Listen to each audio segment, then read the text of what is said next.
She bought a first-class ticket, but they told her she didn't belong. What they didn't know, she owned the skies, and in less than an hour, she grounded their entire airline.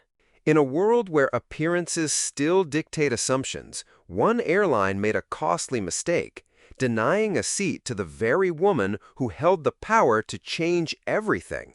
What started as subtle discrimination at the gate turned into a corporate reckoning at 30,000 feet. This isn't just a story about a flight. It's a story about power, dignity, and silent justice. It was supposed to be a routine flight. Business class was nearly full, first class even more exclusive. The usual bustle of high-paying passengers settling in. But when a well-dressed black woman stepped into first class, ticket in hand and confidence in her stride, she was stopped. The flight attendant didn't smile.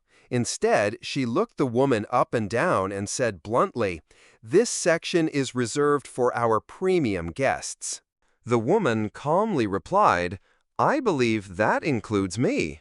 But the tone shifted. Whispers started. Another staff member came over, speaking quietly yet firmly. "Ma'am, we need you to step out. You're not on the list for this section." Passengers nearby began watching, sensing a disturbance. A few even pulled out their phones. The woman tried once more to show her ticket, but it was brushed aside.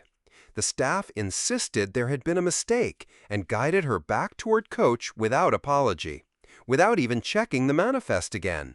What they didn't realize was that the woman they had just dismissed wasn't just another passenger.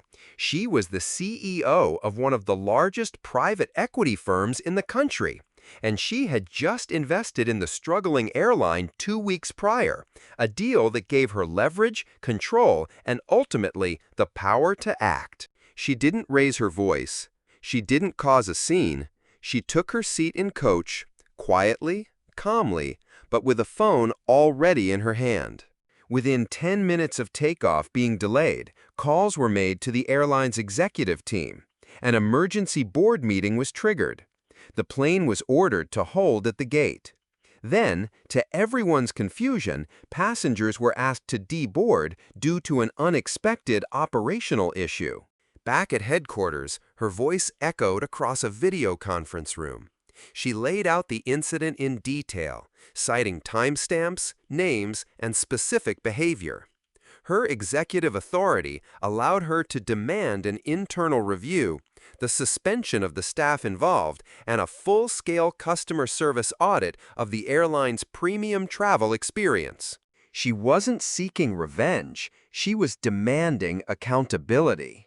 By the time the hour was up, multiple flights had been temporarily grounded while the airline issued public statements about its commitment to inclusion and respect.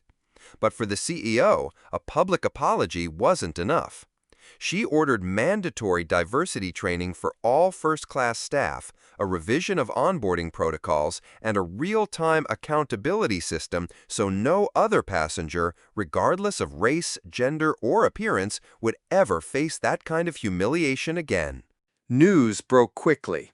Headlines flooded social media. Airline grounds planes after CEO faces discrimination. Black woman denied first class. Turns out she owns the sky. Power, poise, and payback at 30,000 feet. The video of the incident went viral, sparking outrage, support, and praise. But the woman at the center of it all chose to stay silent. Her message had already been made clear, not with words, but with actions. What began as a moment of humiliation turned into a movement. Other passengers came forward with similar stories. The airline, once passive in its policies, became a case study in corporate reform. And all it took was one woman, one flight, and 1 hour. They saw her as just another passenger. But she was the one who controlled the runway. That day, they didn't just deny her a seat, they exposed their own failure. But instead of fighting back with anger, she used something stronger: authority, intelligence, and grace. The airline learned a hard lesson. Never underestimate the person you're mistreating, because sometimes the quietest passenger is the one holding the controls.